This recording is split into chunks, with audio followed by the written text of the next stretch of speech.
Student, जैसे दशहरे के दिन आपका रावण जलाने की प्रथा है, तो इस वीडियो के माध्यम से मैं आपको बताना चाहूंगा कि इस वर्ष रावण के साथ साथ आप अपनी बुरी आदतों को भी जलाइए। आप सभी को नवरात्रि और दशहरे त्योहार की बहुत बहुत शुभकामनाएं। स्टूडेंट, जैसे दशहरे के दिन आपका रावण जलाने की प्रथा है, तो इस वीडियो के माध्यम से मैं आपको बताना चाहूंगा कि इस वर्ष रावण के साथ साथ आप अपनी बुरी आदतों को भी जलाइए, बुरी आदतों का दहन कीजिए। ये बुरी आदतें ही आपको आपके जीवन के लक्ष्य को प्राप्त करने में रोक रही हैं। तो अगर आप अभी इन आदतों को जो है वो जला देंगे, इन आदतों को नष्ट कर देंगे, तो जरूर 2024 में आपको जो है वो सरकारी नौकरी आपको मिलेगी। आपका जो पहली यहाँ पे जो कमी है, पहली जो बुरी आदत है, वो स्वयं पे विश्वास ना करना है, नॉट बिलीविंग इन योरसेल्फ। बहुत सारे स्टूडेंट की बोलचाल से पता लग जाता है, अरे सर मेरा कहाँ होगा, बहती गंगा में चलो हाथ धो लेते हैं, फॉर्म सभी भर रहे हैं, हम भी फॉर्म भर लेते हैं, क्या पता तुक्का लग जाए। ऐसे लोगों का नहीं होता है। तो इस वर्ष आपको जो आदत जलानी है वो ये है कि जो आप अपने ऊपर विश्वास नहीं करते हैं। इसके लिए आपको क्या करना होगा, इसके लिए आपको खुद पे विश्वास करना होगा। और विश्वास कहां से पैदा होगा? आप ऐसे लोगों की स्टोरी देखिए, ऐसे लोगों के जीवन में झांकिए जो आपके लेवल के थे या आपसे कम लेवल के थे, लेकिन उन्होंने जो है अपने जीवन में बड़े से बड़े लक्ष्य को प्राप्त किया है। बड़ी से बड़ी आईएएस जो सरकारी नौकरी, आईएएस की नौकरी आपका प्राप्त की है। बहुत सारी स्टोरीज आपको यूट्यूब पे जो है, यूट्यूब पे आपको मिल जाएंगी। अब हम चलते हैं, हमारी जो आज की दूसरी आदत है वो है प्रोकास्टिनेशन, यानी टाल मटोल करने की आदत। इस वर्ष आपको टाल मटोल करने की जो आदत है इसको भी टालना होगा। बहुत सारे स्टूडेंट क्या करते हैं, अरे सर मैं 1 तारीख से पढ़ूंगा, अरे सर मैं अगले हफ्ते से पढ़ूंगा। मैंने बहुत सारे स्टूडेंट को देखा है, ट्यूसडे वेडनेसडे में जब वो आपका मोटिवेट होते हैं उस समय आपका प्लान बना लेते हैं, लेकिन कहते क्या है, सर मैं अगले जो सोमवार आ रहा है ना उस दिन से मैं आपका करूंगा। बहुत सारे लोगों ने नवरात्रि के पहले दिन से प्लान किया था, लेकिन वो आपका नहीं बन पाए। तो इस वर्ष आपको अपनी टाल मटोल करने वाली जो आदत है इसको भी आपको जलाना होगा। इसको आप कैसे जला सकते हैं? आपको रेस्पॉन्सिबिलिटी लेनी होगी। सरकारी नौकरी की रेस्पॉन्सिबिलिटी आपकी खुद की है। आपको अपने आप से कहना होगा, yes I am responsible for my life, for my government job, क्योंकि आप ही हैं जो आपको सरकारी नौकरी दिला सकते हो, कोई और आपको सरकारी नौकरी नहीं दिलाएगा। तो इस वर्ष आपको संकल्प करना है कि सरकारी नौकरी जो है वो आप पाकर ही रहोगे। अब जो हमारी तीसरी आदत है वो है पुअर टाइम मैनेजमेंट। बहुत सारे स्टूडेंट को टाइम मैनेजमेंट के बारे में पता ही नहीं है। उन्हें ये पता नहीं है कि उन्हें आज क्या करना है, उन्हें कल क्या करना है, परसों क्या करना है, उनको इस हफ्ते कौन सा सिलेबस में ये टॉपिक आपको निपटाने हैं। उनके पास उनके दिन का शेड्यूल नहीं है। आर्मी को क्यों सबसे बेहतरीन माना जाता है? क्योंकि आर्मी के पास एक एक सेकंड का जो आपका टाइम है, एक एक सेकंड का आपका टाइम उनको पता होता है कि हमने कैसे आपका ये सेकंड बिताना है। या अगर मैं दुनिया के सबसे अमीर आदमी की बात करूं, एलन मस्क, वो 15-15 मिनट का जो है इतने टाइम पीरियड में पता उनको लगता है कि 15 मिनट मेरे को ये करना है, 15 मिनट ऐसे आपके बटे हुए हैं। तो क्या आपका जो टाइम है वो टाइम आपका इस तरीके से जो है वो बटा हुआ है? नहीं, क्योंकि हम अपने टाइम की जो है रेस्पेक्ट नहीं करते हैं। टाइम एक बार चला गया दोस्तों, दोबारा वापस नहीं आएगा। यहां पर मैं आपको एडवाइस करना चाहूंगा कि टाइम के साथ साथ आप अपनी एनर्जी को मैनेज करें।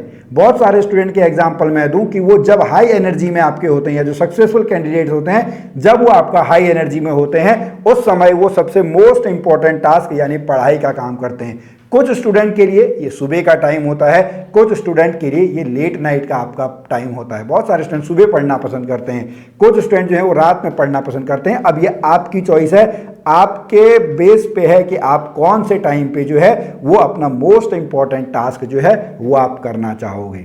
अब चलते हैं अपनी अगली आदत पे, जो कि है नो स्टडी प्लान। बहुत सारे स्टूडेंट के पास अपनी पढ़ाई का कोई प्लान ही नहीं होता है। 3 महीने बाद एग्जाम है, तो पहले महीने हम ये करेंगे, दूसरे महीने ये करेंगे, तीसरे महीने ये करेंगे, कब रिवीजन हम करेंगे, हफ्ते में कब हम आपका मॉक टेस्ट देंगे, कोई प्लानिंग नहीं है। कुछ स्टूडेंट तो बस खाली पढ़े जा रहे हैं, उनको बहुत साल हो गए हैं, वो लेकिन अपने आप को चेक नहीं करते हैं कि मैंने क्या गलती करी है, मैंने ऐसा क्या छोड़ा कि पिछली बार मेरे नंबर आपके कम रह गए। इसके लिए आपको क्या करना होगा? इसके लिए आपको एक प्लान्ड स्टडी आपको करनी होगी। आपको पता करना होगा कि इस एग्जाम का सिलेबस ये है, इसमें 100 मार्क्स में 70-75 की जनरल कट ऑफ जाती है, वहां पर हमको अगर नंबर लाने हैं तो ये टॉपिक मेरा स्ट्रांग है, तो मैं इसको ऐसा स्ट्रांग कर दूं कि इसमें से एक भी क्वेश्चन मेरा जो है वो छूटने ना पाए।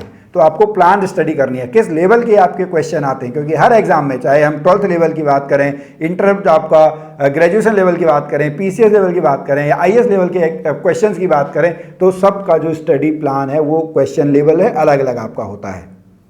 तो मुझे आशा है कि आप अपनी इस आदत को जो है वो सुधारेंगे। अगला जो हमारा है वो है अनहेल्दी हैबिट्स।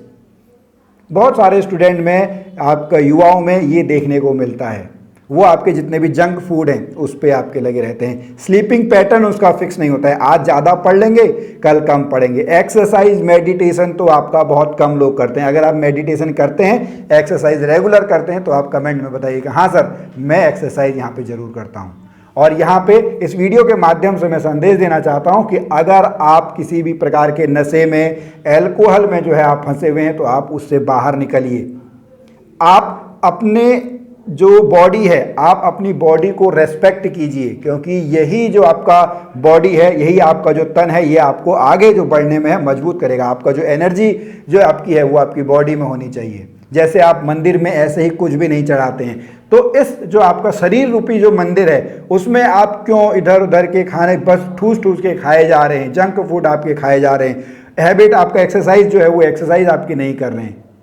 तो इस वर्ष मैं चाहूँगा कि आप अपनी जो अनहेल्दी हैबिट्स हैं इनको भी आप जलाएं, इनका भी आप जो है दहन करें। और लास्ट जो है वो है आपका बैड साइकोलॉजिकल हैबिट्स, मानसिक रूप से। हमेशा ये कहा जाता है कि कोई भी जो वस्तु है वो 3 बार आपका बनती है, सबसे पहले दिमाग में, दूसरी बार कागज में, तीसरी बार एक्चुअल में। तो सबसे पहले आपको मानसिक तौर पे तैयार होना होगा कि आपकी सरकारी नौकरी जो है वो आपका लग चुकी है। आप इसमें बहुत सारी आपकी टेक्निक्स होती हैं, उसको हम कभी बाद में अलग से डिस्कस करेंगे, लेकिन सबसे पहले आपको अपनी मानसिक छवि बनानी होगी कि मेरी सरकारी नौकरी लग चुकी है। उसके बाद उसका डिटेल्ड जो है वो प्लान आप बनाएगी कि ये फॉर्म मैंने भरा हुआ है, इसमें इस तरीके से पढ़ना है, उस दिन एग्जाम में ऐसा होगा, उसका इंटरव्यू में आपका ऐसा होगा, वो सब आपको करना है। वो पूरे आपको जो है आप लोगों को यहाँ पर अपने आप को ऑब्जर्व करना होगा। आपकी वाणी से पता लग जाता है, आपके शब्दों से आपका पता लग जाता है कि आप किस मोड में हैं, आप एनर्जी मोड में हैं या डिप्रेस्ड मोड में हैं, आप पॉजिटिव एटीट्यूड के व्यक्ति हैं कि नेगेटिव एटीट्यूड के व्यक्ति हैं। आप अपने आप को ऑब्जर्व कीजिएगा कि कहां पर आप किस बारे में गलत बोल रहे हैं। और यहां पे बुक्स में लिखा हुआ है, आप जिसकी भी निंदा करते हैं वो आपसे दूर चली जाती है। 90% स्टूडेंट क्या कहते हैं, सरकारी नौकरी धांधली होती है। ठीक है, थोड़ा बहुत होती है, लेकिन आपको उन पे ध्यान नहीं देना है, आपको तो उस एक सीट पे ध्यान देना है जो आपकी फेयर सीट है।